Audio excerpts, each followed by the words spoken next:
Hey Tammy, I thought I'd send you this quick video and more than happy to jump on a Zoom call later today or anytime this week. Just let me know. But if you would go into add assignment and then question bank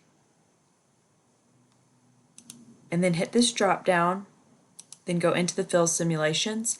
This first tab right here are the actual simulations, and then these are all the post lab questions.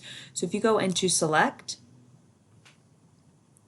you can jump into any of these, excuse me, and then if you click this link right here, it'll actually open up the simulation in a new tab, take you through the objectives, jump into the introduction, pre-lab quiz, and then lab exercise.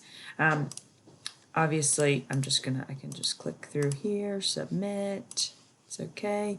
Skip the quiz, and then you jump into the actual lab exercise and you can see the full simulation. And then if you wanted to add any of those post-lab questions, you can jump back into the question source and add those after each simulation.